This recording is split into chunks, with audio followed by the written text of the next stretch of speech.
भगवान राम ने भी वही किया था, निस्सरहीन करो वहीं भुज उठाए प्रणकीन। एक ही लक्ष्य था, इस धरती को राक्षस विहीन कर देंगे, क्योंकि ये ऋषि मुनियों को, सामान्य नागरिकों को, गरीबों को, बहन और बेटियों की इज्जत के साथ खिलवाड़ कर रहे हैं। इनसे लड़ना होगा, इनसे निपटना होगा।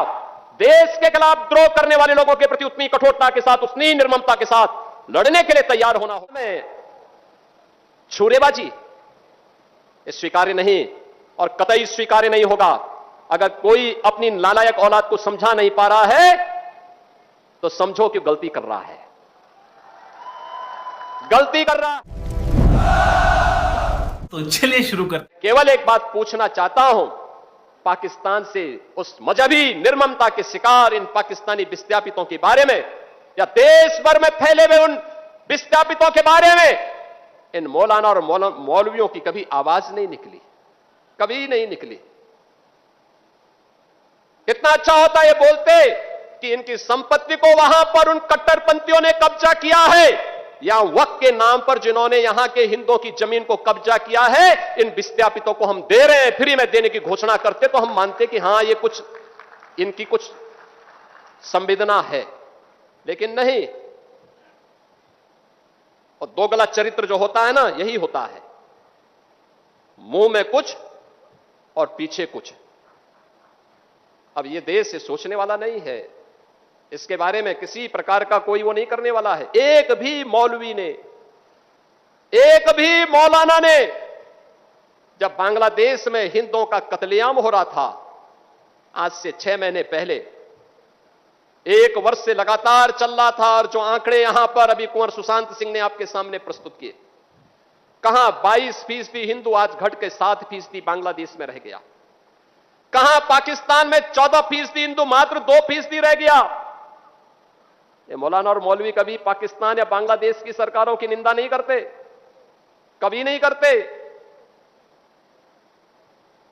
अरे थोड़ा जुमे की नमाज में एक बार यही घोषणा कर देते कि पाकिस्तान घटिया स्तर पर काम कर रहा है, भारत का दुश्मन है, भारत के दुश्मन को उसके ठिकाने पे जाकर के भारत के बहादुर जवान ठीक कार्य कर रहे हैं। आपने देखा होगा बकरीद के अवसर पर किस किस प्रकार की हरकतें हो रही थी। वो तो गनीमत है कि सरकार ने पहले से ही कदम उठाए हुए हैं, तब शांतिपूर्ण तरीके से पर्व और त्योहार हो पा रहे हैं। नहीं तो पश्चिमी उत्तर प्रदेश में तो गनीमत थी जी, सबके बारे में बड़ा मुश्किल होता था। रामनवमी, शिवरात्रि, जन्माष्टमी, दुर्गा पूजा, कावड़ यात्रा, ये सब सपने हो गए थे। बेटी स्कूल नहीं जा पा रही थी, व्यापारी सुरक्षित नहीं रह पा रहा था, और दोस्ती, कैसी दोस्ती आपने भी गाजियाबाद में देखा होगा। में छूरेबाजी ये स्वीकार्य नहीं और कतई स्वीकार्य नहीं होगा। अगर कोई अपनी नालायक औलाद को समझा नहीं पा रहा है तो समझो कि गलती कर रहा है, गलती कर रहा है।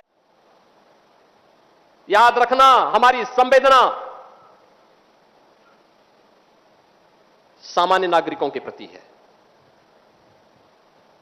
प्रधानमंत्री मोदी जी के नेतृत्व में पिछले 12 वर्ष में बिना भेदभाव के शासन की योजना का लाभ हर तबके को प्राप्त हुआ है। न जाति देखी गई, न क्षेत्र देखा गया, न भाषा देखी गई, न मत देखा गया, न मजहब देखा गया।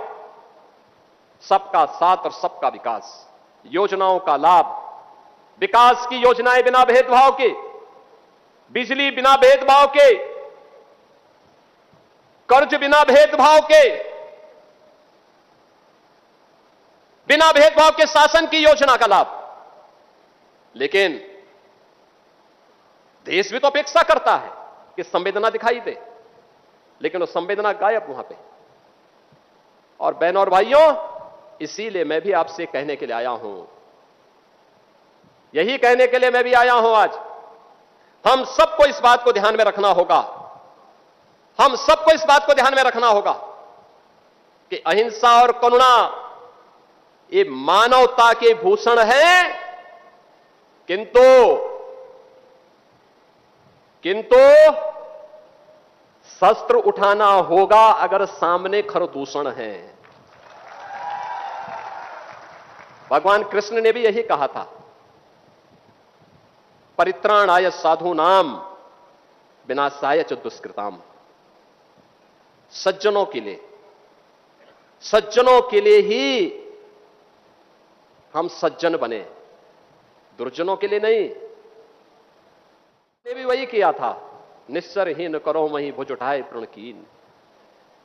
एक ही लक्ष्य था, इस धरती को राक्षस विहीन कर देंगे, क्योंकि ये ऋषि मुनियों को, सामान्य नागरिकों को, गरीबों को, बहन और बेटियों की इज्जत के साथ खिलवाड़ कर रहे हैं। इनसे लड़ना होगा, इनसे निपटना होगा।